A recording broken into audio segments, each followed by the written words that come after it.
Okay, so I think that we'll get started if that's okay. There are still people joining, but that's not a problem. And my name's Di Robertson. I'm one of the local development advisors at the Early Intervention Foundation, and I'm joined by some colleagues today from the foundation. Virginia is here, as is Bethan and Simran, and they'll be talking later on in the session. So we just have an hour today, so it's going to whiz past that time. So before we get started, just to mention that we are going to have some questions later. If you have got comments or questions, please use the chat box. That works really well for us, and Bethan will be reading out questions later on in the session. Okay, so we're here today to talk about the Reducing Parental Conflict Planning tool. And this has been a tool which has been around now for several years, and some of you will have submitted the planning tool several times before, but some people here today, it might be quite new for them. So I'm just going to run through a very brief kind of introduction to what the planning tool looks like and why it's a kind of useful thing to have a go at doing. So it's not just about local authority activity, which is one of the first things that I wanted to say. This is very much about activity around reducing parental conflict across your local area, across the whole of children's services systems in your area. And it is about a system-wide approach to reducing the negative impact of parental conflict. And it's very important that we pay attention to that, and that where we see negative outcomes for children, that we do take action on that. The impact that we need to be prepared to address is complex, and that's why we need to take a systems approach. Okay, so this is not a performance management tool. It is very much about self-assessment.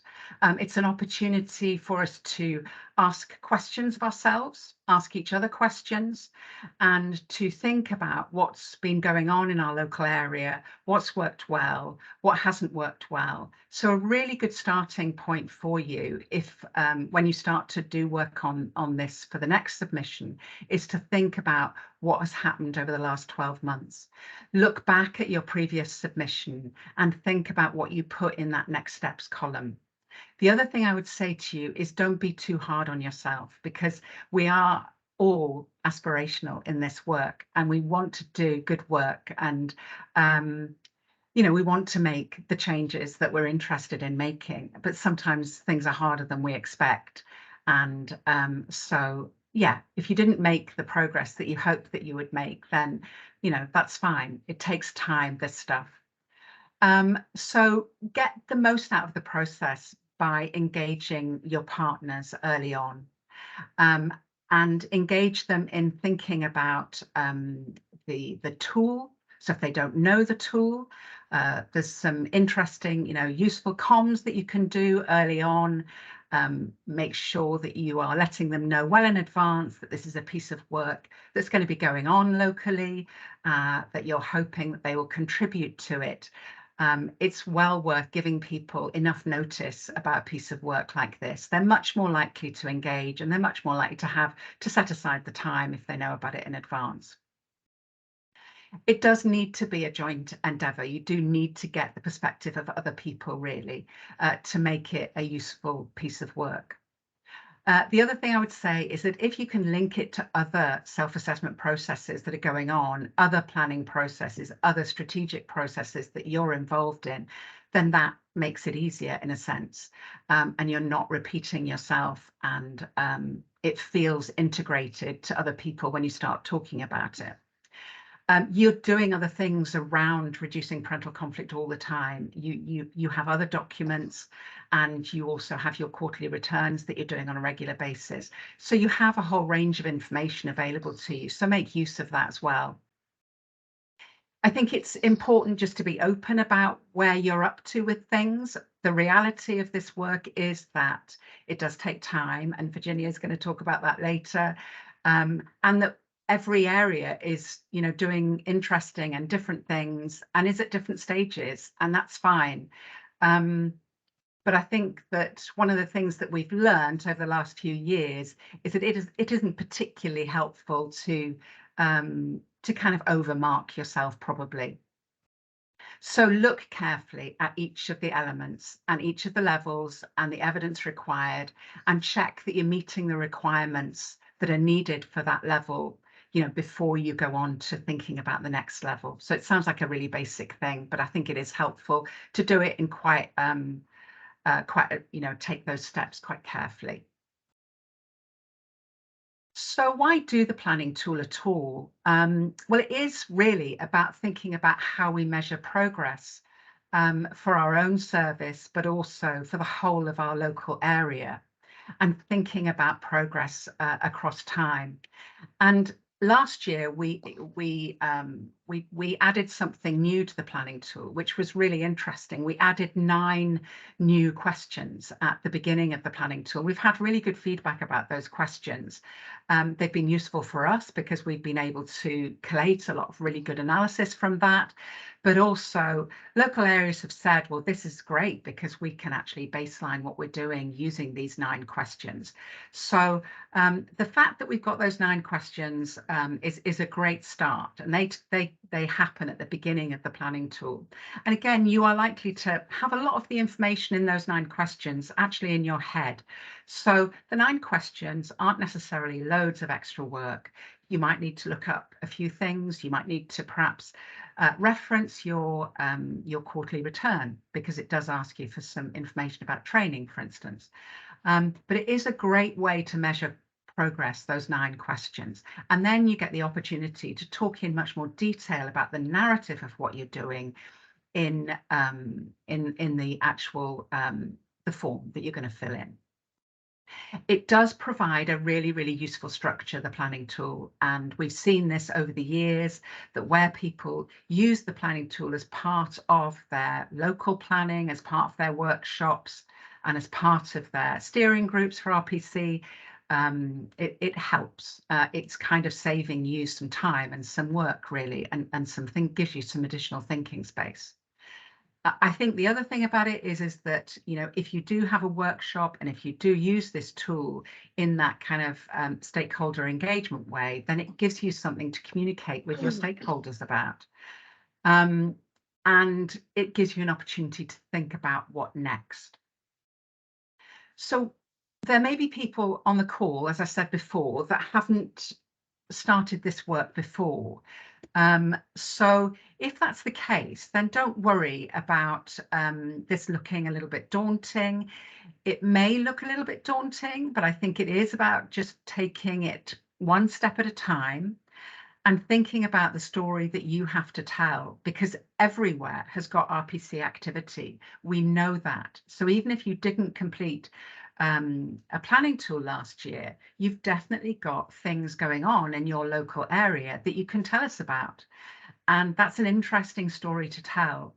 And I think that engaging your partners in talking about that story together is really valuable and relevant to everybody locally, and useful for us in terms of understanding what is making a difference at a local level. It may feel like you've got so much to tell that feels daunting in itself. Again, just don't worry about that. You don't have to tell us absolutely everything. Think about the evidence in each of the different elements and what you need to tell us. Make sure that it's relevant. If you don't feel like you have the buy-in perhaps of all your partners for a workshop, or you would like to get the perspective and information from people who you're not in contact with perhaps, then think about a survey. When we did the planning tool the first couple of times, a lot of people used SurveyMonkey to ask people to send back their views and perspective on what was being submitted. And that's a really effective way of doing it. It doesn't need to be very onerous, and we can help you with that if you're interested in doing something like that. And the other thing I would say is that if you do need a bit of help, you know, we are around, as are your regional integration leads in the programme, and do ask for advice. Don't get stuck and not ask for help. We have got some drop-ins coming up, which I'll let you know about a little bit later as well. So I'm just going to say something very brief about the actual structure of the planning tool now, which a lot of you may be aware of already, so I'm not going to dwell on this too much. But there are basically 4 different dimensions: plan, lead, deliver, and evaluate. And there are the 8 different elements within those dimensions. And these dimensions and elements are a really, really useful structure for you. So make use of these. Use these dimensions to communicate not just what you've done, but what you're interested in doing next, and think about you know, using these words, if you like, to think about how you communicate with your partners. The tool itself, there's lots of interesting information in there. It's also got evidence in there that you can use. Don't be shy about using the full tool to communicate with your partners if you need to. That's a perfectly valid thing to be doing. Okay, how do I move on to the next slide, Virginia? It isn't coming up. If you just click the arrow dial. I've got it. Okay. So these are the different levels that we've got. We've got entry level, first steps, early progress, substantial progress, and mature. And again, the reality is that across the country, people are at very different stages, and that's absolutely fine. There are still people who are putting themselves at entry level for some of the different elements. Don't worry about that. Entry level is really about getting people on board with the agenda and making the case for reducing parental conflict at a local level and with your partners. So don't underestimate the importance of doing that work. First steps and early progress are really about communicating, in a sense, with that wider stakeholder group, thinking about the work that you can do across the whole system, and thinking about what you've learned so far and what you can do more of. You know, that question, what's working well, you know, what can we do more of, those sorts of things. And then early progress to substantial progress, you know, at that stage, you are really thinking about what extent have we managed to embed what we've done so far. And you'll see that word used in lots of the documentation around reducing parental conflict, because that's the thing that is the real challenge for all of us, isn't it?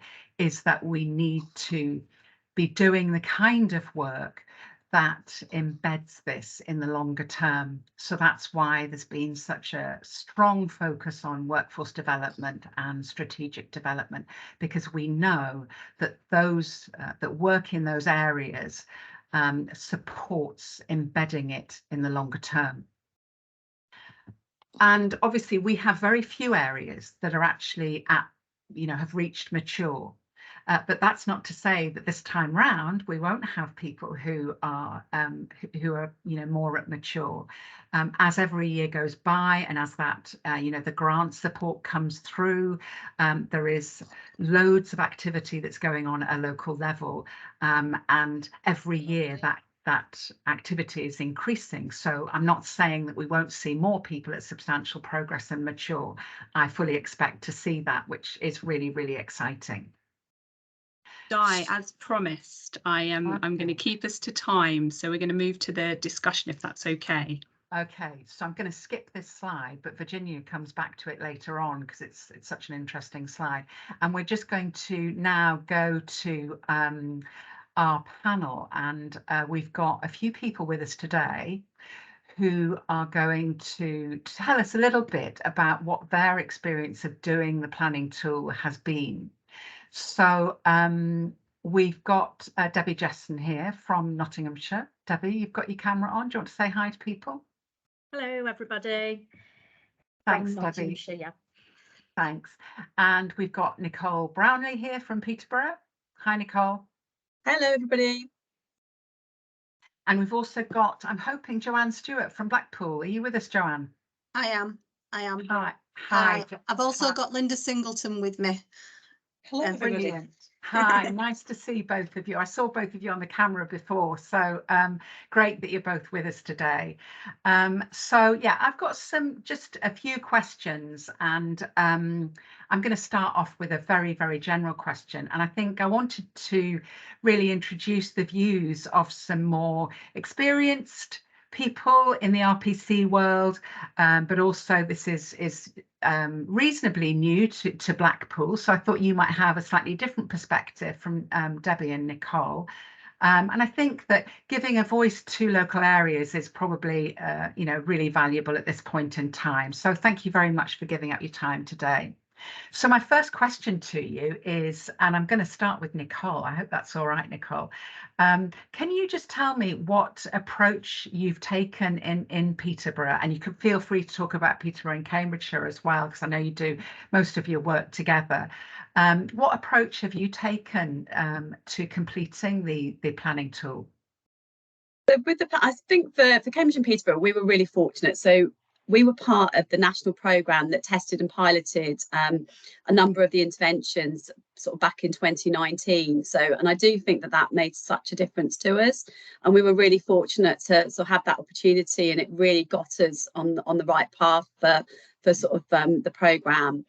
I think one of the things that we've liked with the planning tool itself is what we found really helpful is just helps you to really reflect on what work you've completed, and gives you that opportunity to actually stop and think about it. Now in Cambridge and Peterborough, we originally sat the governance of the programme with our domestic abuse and sexual violence board. So we had a really good, that worked really, really well for the first couple of years. But over the last year, what we've been doing is moving it over to our early help partnership board so that we can get that additional buy-in from the senior leaders from different areas and different partners, so that we can actually build on it, along with putting it in. So the strategic director for supporting families, RPC and family hubs is the same. So it's all being considered at all levels alongside together. And I think one of the nice things that we looked at recently is the last planning tool we submitted was back in January 22. And that was before we knew about the new grant. And I think looking back at it, all the things that we said in next steps are things that we are still doing. Some of them are quicker because of the grant, which is fantastic. And there's some other things that we are now doing in addition to what we'd first set out, because we've got the additional money to do that. But everything else that was on there is still happening, or has already been achieved, or is still in the pipeline to be done. So I think it really does help. And I think for the planning tool, for me, it breaks it down and it makes you think at each section separately, rather than just thinking of RPC in one go. You really have to think about the strategy, the workforce, the training, and community, and where to focus it. Brilliant. Thank you very much. Very, very interesting what you're saying there about the governance and joining up those different agendas. And I think it's just absolutely fundamental, isn't it, at the moment, that both nationally and locally, we do everything we can to join up those very important areas of work. Joanne, can I come to you in Blackpool? Blackpool have submitted one planning tool so far. You did your first one last year. What was it that you found helpful about doing that piece of work in Blackpool? I think the previous speakers sort of nailed it on the head, really. It's the fact that it breaks it down into the small elements. It really gets you to think and focus on each of those elements, rather than thinking big picture, big ideas, what you're going to do. It gets you to look at what you might already have in place, what you've got to build from, what steps you might need to take to get where you want to be. So it's that step-by-step approach, rather than a big picture idea, which sometimes is you really do overstretch yourself sometimes if you're big vision thinking, aren't you? So I think for me, using the planning tool as well this last time, was I was new to Blackpool, and my working relationship with Linda was new. So the tool really helped us come together and talk about what we already had in place in Blackpool, develop an understanding, because it structured a conversation that might have gone a different way if we hadn't got the tool. I would say the tool's quite simple to use. It looks daunting when you first open it up and you think, oh my goodness, I've only put half an hour in my diary to do this, to think about how I might plan it. But actually, once you've got your head round doing the first bit, the rest flows, because your head then clicks into gear in terms of how it's structured, how you might do that. And it's quite easy to then work through the rest of the document. What we found, and Linda might agree, is when we did the first one, it's the first element, it took us an awful long time, because you were moving between documents trying to get it right. As we'd done those first ones, you sped up then, because you're in that zone, you're in that thinking.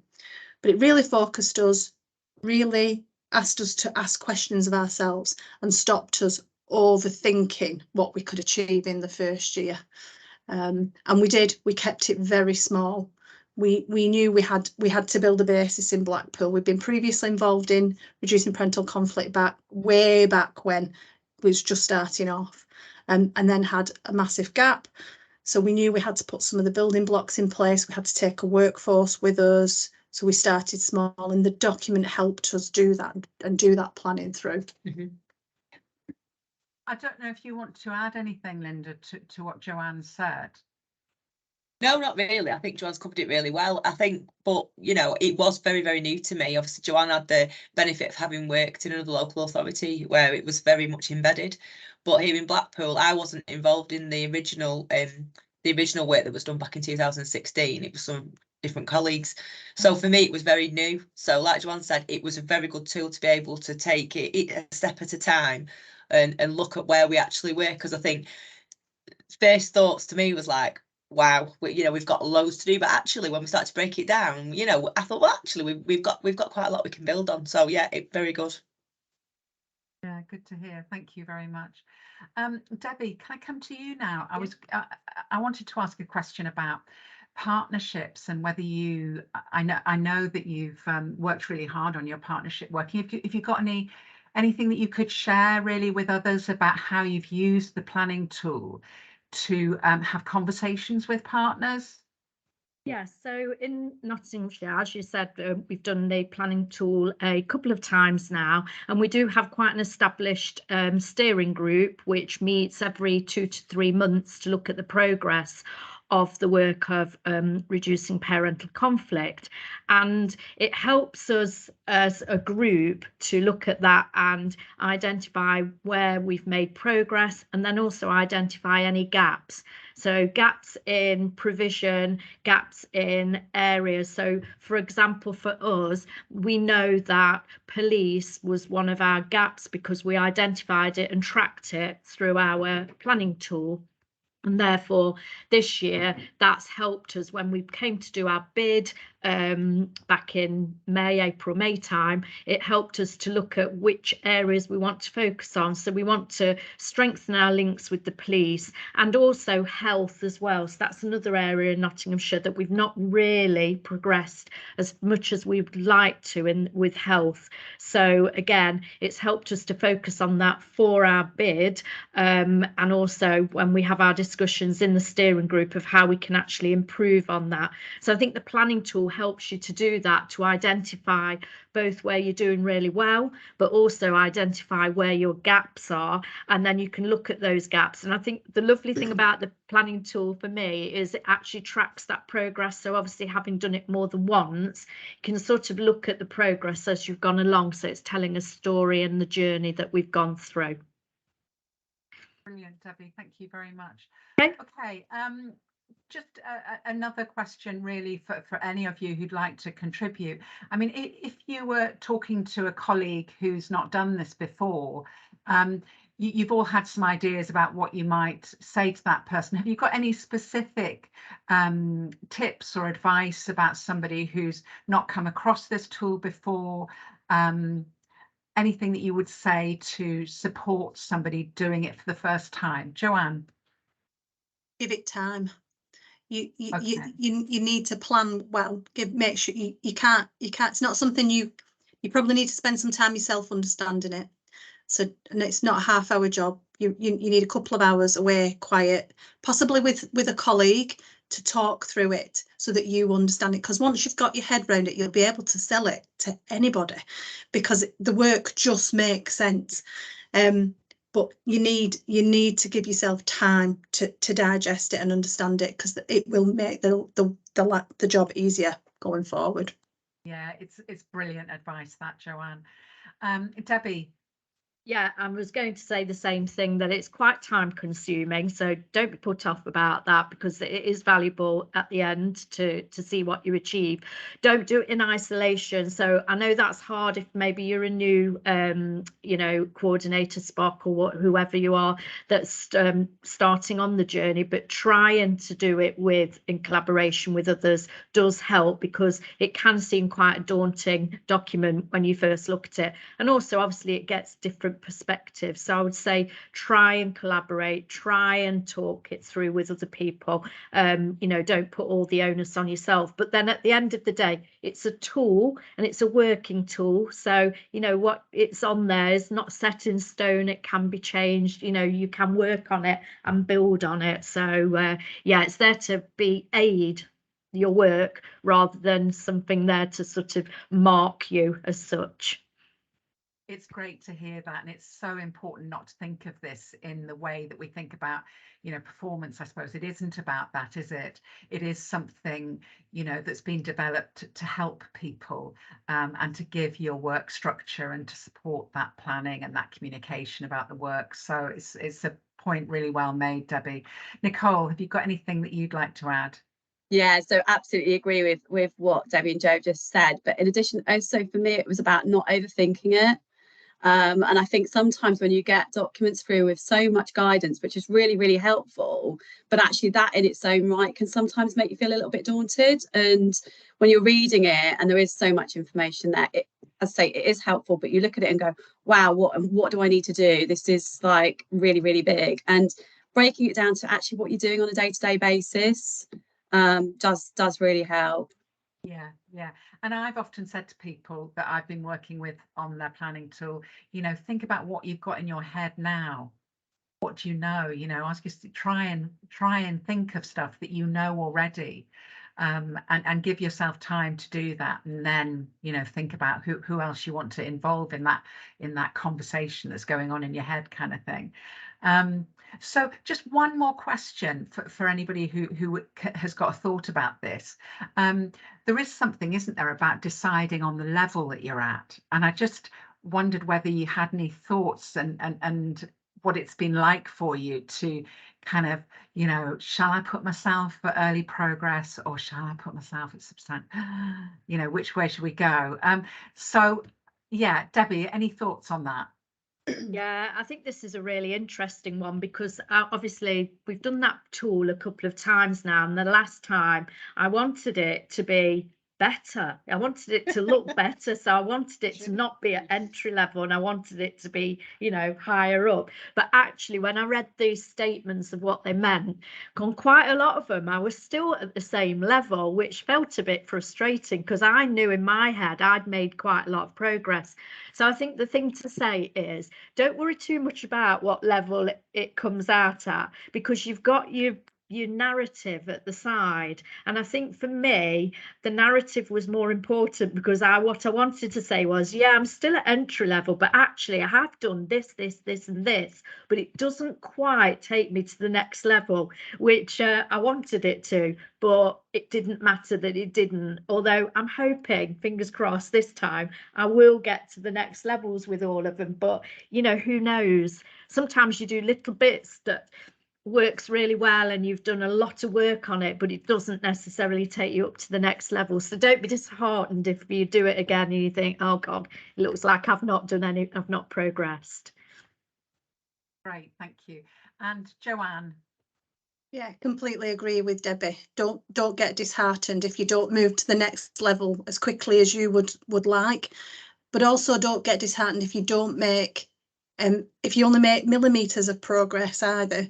If you want to embed it, slow and steady wins the race. There's no good. So one of the things that we found in our last year is we'd taken a group of 10 champions forward, we trained them, we developed them, they were starting to roll the training out.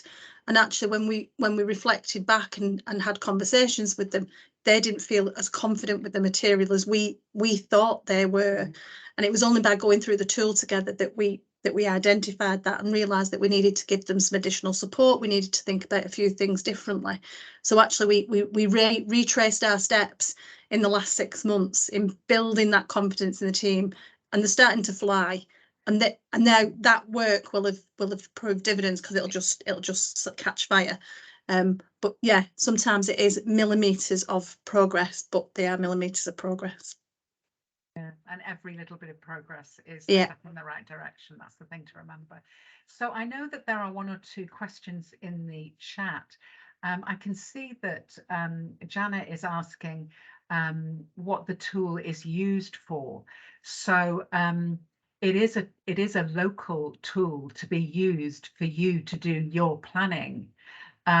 So that's what I would say it's used for. It is submitted to the RPC team at the DWP, and then the colleagues at EIF have done the analysis of that. I noticed that Claire's got her hand up. Claire, do you want to jump in and say something? That'd be great. Thanks, Di. Yeah. Hi, everybody. So for those of you who haven't met me yet face to face, I think I've emailed most of you. I'm the head of the RPC partnerships, and I'm responsible for the RILs that Di's been talking about. And I've been taking a really good look at the planning tool over the last few weeks. So I've only been here around 10 weeks now. And the planning tool is an amazing tool. Di's talked a lot about what it will do for you locally, but I want to just tell you a bit about what it does for us at DWP. So first thing we have to stress is that it is not a performance management tool. So DWP do not look at it and judge anybody over the progress they are making. And the other thing I think that's become really clear to me is that progress isn't always linear. And so I don't know whether any of you on the call have noted that you can have an event that can happen. It could be an inspection, it could be a change of leadership that actually changes the way in which you're going to be working on RPC locally. What the planning tool has told us this time round in terms of the analysis is that things will happen, like somebody will decide to take a fresh look at this, and we're going to have a new strategy that integrates, say, hubs and supporting families and RPC. So progress might look quite different. And so I think the planning tool is really helpful in terms of seeing where you've been, where you want to go, but also being able to map your story about where you ended up, because other things might have changed. So that's one of the things I've noticed since it's been here. We use it to help understand where you are and to know a bit more about what you're doing. We also use it to try and find out the areas that you'd like to focus more on. So it very much informs the webinars that we're going to put on for you, the communities of practice that you attend, and other such events. And the final thing that we use it for is that we're going to use it for is to try and better target the support that you get from your regional integration leads. So there are quite a few themes that are coming out of the planning tool assessment that we think actually we've got some real expertise here within our RIL. Before you, I think, tonight. Oh, hello, somebody's not on mute there. So we've got we've got those RILs who can provide that targeted support against the things you are telling us in the planning tool that you are working on. So I think that's going to be really important for us over these next few months and years. And then the final thing is to try and link you up in peer support as well, because we can see some of you who are working on similar things, and then we can bring you together. So yeah, it's got lots of uses. And yeah, I think that's probably about as much as I want to say at this point, Di, but do bring me in again later if you need me. Okay, Thanks. That was really helpful. Thanks so much, Claire. And we're going to move on now. So can I just say thank you very much to Joanne and Linda, Debbie and Nicole. Really, really helpful to have your input into this webinar. So thank you very much indeed. And I'll hand over to Virginia and Sinran. Thank you very much, Di. I'm just sharing the second part of the presentation. Hopefully you will see it in a few seconds.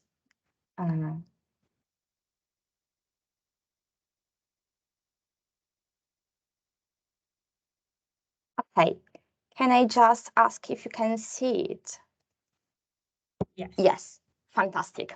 So my name is Virginia Chiara. I'm head of what works for parental relationship at EIF, and I was working on the analysis of the planning tool.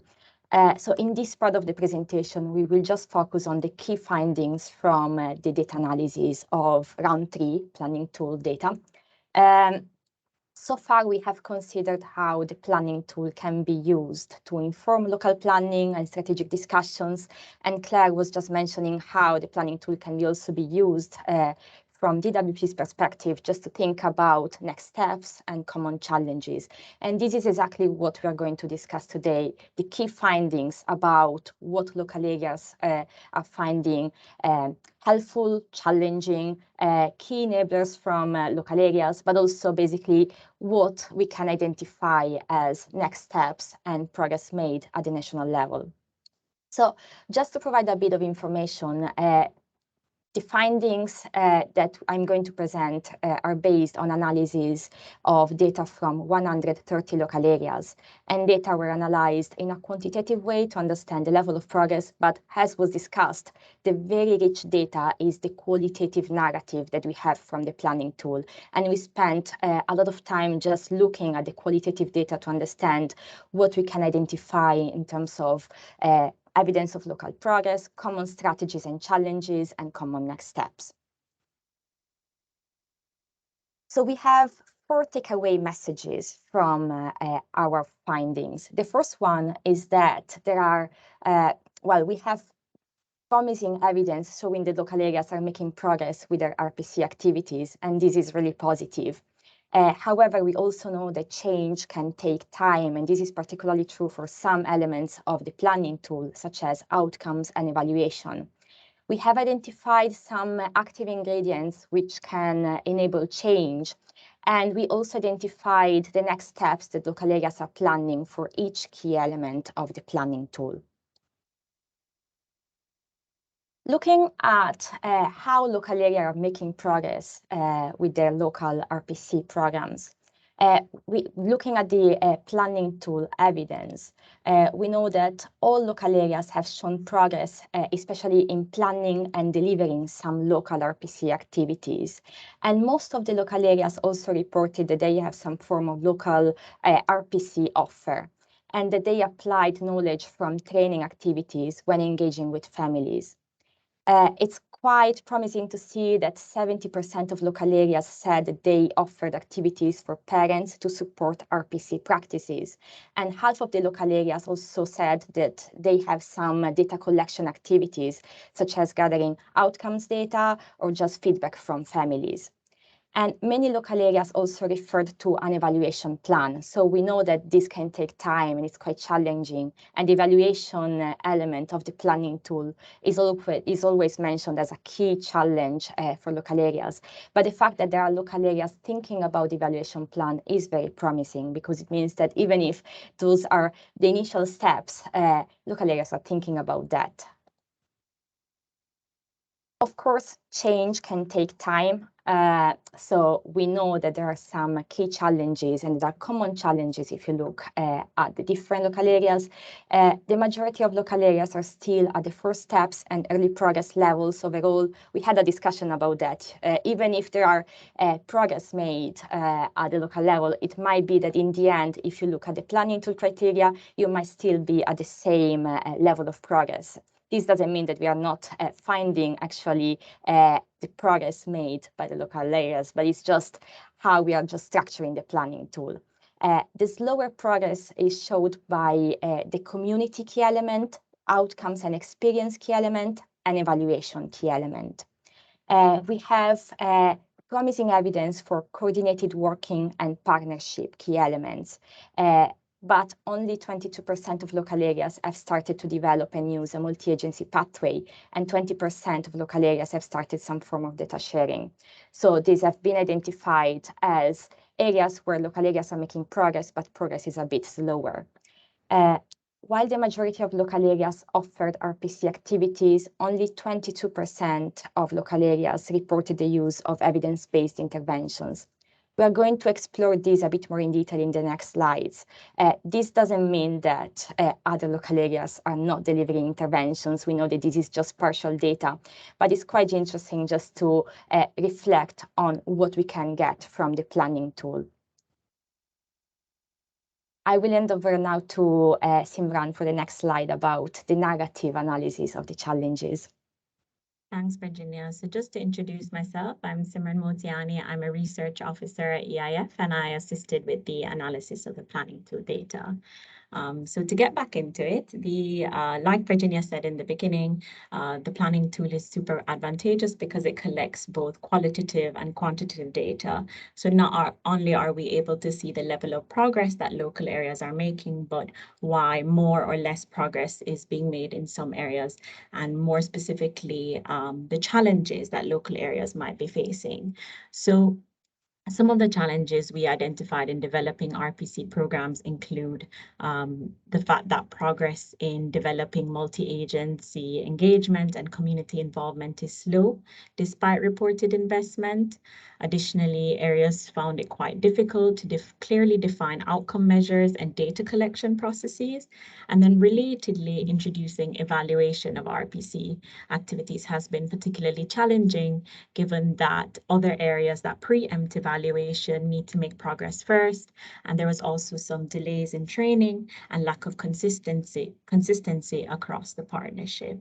And we've also included quotes to help you understand how we identify those challenges. So in the next slide, we also identify some factors which contribute to challenges to progress at the local level.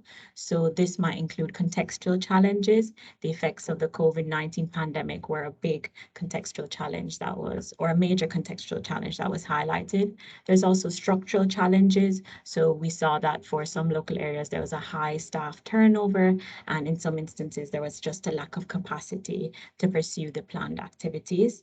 And then finally, we also saw staff development needs. So some activities couldn't be pursued simply because staff didn't have the statistical skills to do so. I'll read out this quote because I think it really highlights how some of these challenges might interact with one another. So we had plans in place to deliver training to a community organization last year, but unfortunately communication was a challenge and the training did not take place. And one team member who was due to deliver this training left the authority. So not only do we know about the challenges, but we were also able to uncover some of the active ingredients which are enabling change or progress in local areas. So the first enabler is securing commitment to action. So this was cited by 42% of local areas as a key enabler to making progress on local strategy. We saw that local areas with lower progress consistently reported difficulties with obtaining a shared understanding of what parental conflict is and the impact that it can have. The second is including RPC in the early help strategy. So 67% of local areas reported that RPC was embedded in their early help strategies. And the data suggests that this can unlock wider strategic planning. So for example, when parental conflict is included in the early help strategy, 59% of local areas have parental conflict also included in their children and young people plans. But when parental conflict is not included in the early help strategy, only 20% of local areas have parental conflict embedded in children and young people plans. And then finally, the last active ingredient we saw was just having an active team of RPC trainers, as this can increase the chances of training the majority of the workforce in at least one service. Now I'll hand back over to Virginia to discuss the next steps. Thank you very much, Simran.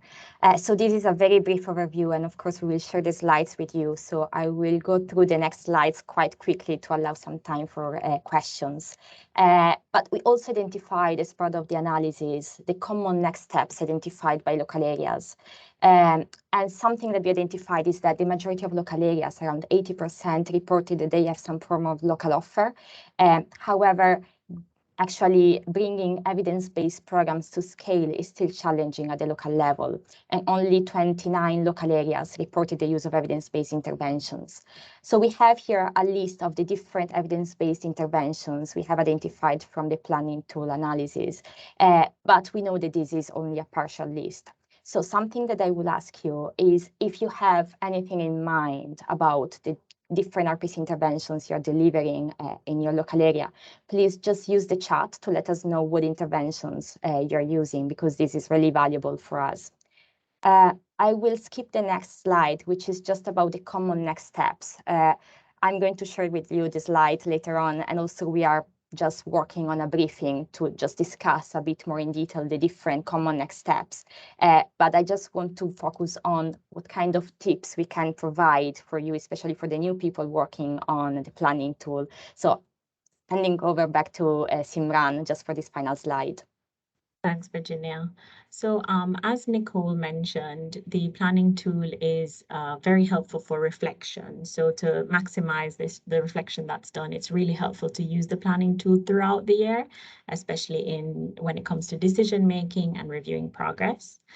Secondly, as Di pointed out in the beginning, completing the planning tool is a joint activity, so it's quite essential to involve local partners and stakeholders when completing the planning tool. The third point is that it's important to be clear about which RPC activities are already happening in the local area, which are planned for the future, and which are desired but without concrete plans. And this really helps to make the distinguish between the current progress that is made and next steps for the local area. And then finally, it's essential to provide as much clear evidence as possible for the level of progress reported for each dimension. So if we look at the next slide, you'll see that in the planning tool, we provide a set of bullet points for each level of progress. So it's quite helpful for you to align the pieces of evidence that you present with each bullet point. And where you find that you don't have evidence, don't worry about it. You can use this to inform what you report for the next step section of the tool. So yeah, I think that's basically it. Thank you, Simran, and thank you, Virginia. That was really helpful and really interesting. So we have just over 10 minutes left, and we've got a few things to cover, as well as having an opportunity to ask some questions to Virginia and Simran about the findings from the planning tool. So Virginia mentioned while she was talking, if there is anything you can pop into the chat about the interventions that you're using in your area, it'd be really helpful for us. Please do pop that in. We are also going to set up some polls just to help us improve these sorts of events in the future that will also go into the chat. So if you could respond to those, I know I'm asking you to multitask at the moment. And if you do have any questions, please pop those in and we will come to those. We had a question earlier about the timings for the next planning tool. So I'm just wondering, Claire, if I can bring you back in, because I think you've got a little bit more information on that. You can, yeah, I have got a bit of an update on that. So apologies, this is a hot off the press update because I was waiting for some input onto this, but I just wanted to let you all know we've had a really careful think about this, given we've had a lot of feedback from you about the pressures that you find yourself under when you are submitting both MI, but also submitting information that's needed across government to other government family programmes. And we definitely wanted to avoid a date that would clash with any MI that we might be asking for, and we definitely wanted to avoid dates that would clash with anything that any other programme was asking you for. And we also thought it was wise to avoid end of year, because we recognise that many of you are going to be quite busy end of year when you're trying to finish delivering the interventions that you've got in place. And we already know that some providers are letting you know that they can't deliver face-to-face and they're needing to move to webinars and stuff like that. So we just thought avoiding that end of year period might be helpful for you. So, drum roll, the date we settled on is May 23 for the next submission, which we hope will give you plenty of time to work with your partners to avoid that awkward crunch at the end of the financial year, and to give you a really good run at doing exactly the things that Di's talked about this morning, you know, spending some time really getting familiar with it if it's your first time. So May 23 will be the date. We'll settle on the exact date of May a bit closer to the time in a few months' time when I've had a chance to look at how that might work. But I will be writing out to everybody, including people who haven't been at this webinar today, to make sure that that date is out there. So hope that's helpful to you. It would be great if you could give me maybe an indication using the reactions emoji, whether thumbs up, thumbs down, whether you're happy with that, whether or not we've got it right in terms of giving you that space at the end of the financial year. That's looking good so far. Phew. Okay, that's lovely. Is that all right, Bethan? Absolutely. Thank you, Claire. I think that in terms of the question now, I know we've asked for a lot going on in the chat, but I think in terms of the questions in the chat, most have been responded to as we've gone through. If there are any that haven't been, or if anyone has a question they'd like to ask now, please do either use the chat or pop your hand up, and we can take questions in that way as well. I'll give everyone a couple of minutes. I know there's a lot going on in the chat at the moment.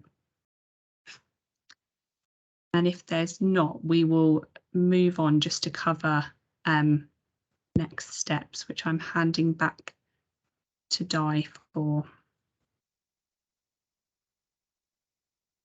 Okay, so that was really interesting. Thanks, Virginia and Simran, and yeah, thanks for your comments and questions in the chat.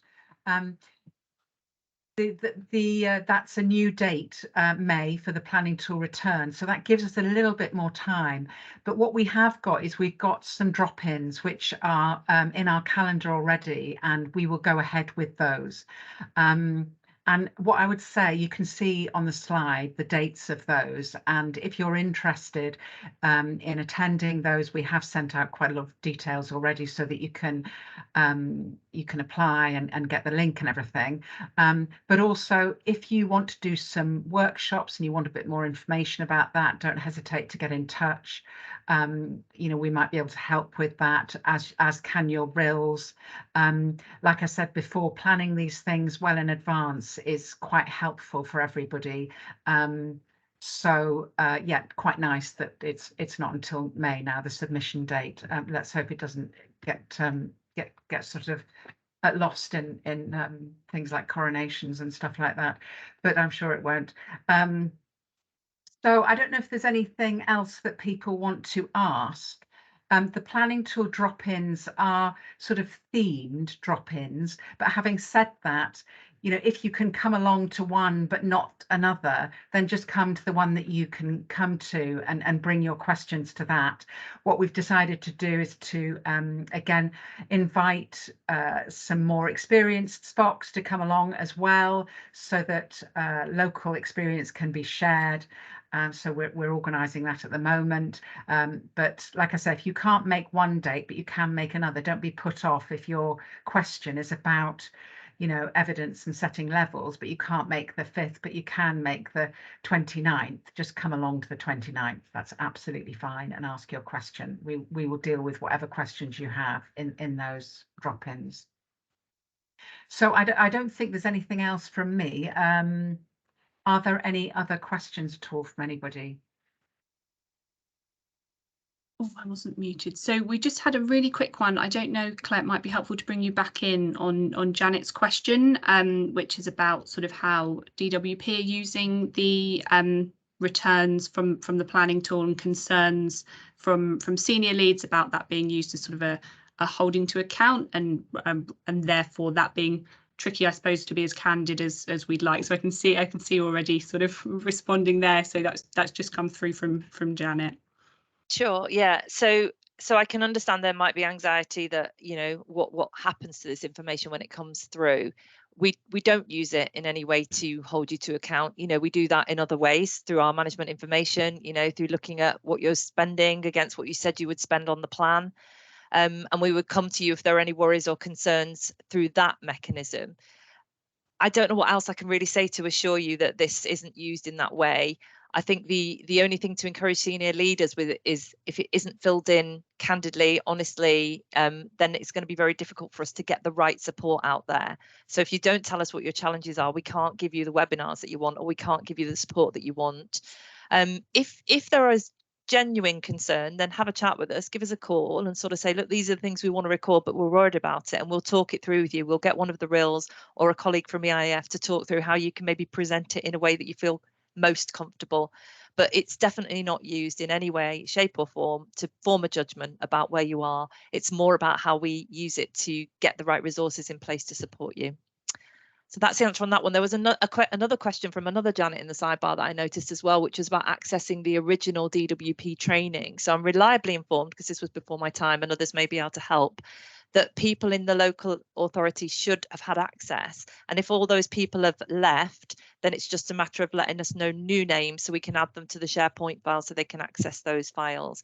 So Janet, that might be helpful for you, but you may well find that they are kept somewhere because you did originally get access to them. But if you just can't find them, let us know and we'll add the new names. So hopefully that will answer that concern. Thank you, Claire. Thank you. That's really helpful. And just to say, there was another question in the chat about some challenges with the drop-in dates. So not to worry about that. We will record the sessions. And if you do have specific questions, let us know and we can always chat through. But we will be recording those. And we can also share any slides from those sessions as well. So just to close with a huge thank you to everyone for coming along. Thank you to Di and Virginia and Simran for taking us through. Thank you to Claire for stepping in to respond to some of those questions. That was really helpful. And a huge thank you as well to our panel earlier, our local areas who were speaking to us about their experiences. That was really, really helpful to hear from you, to bring it to life for us all. So a massive thank you.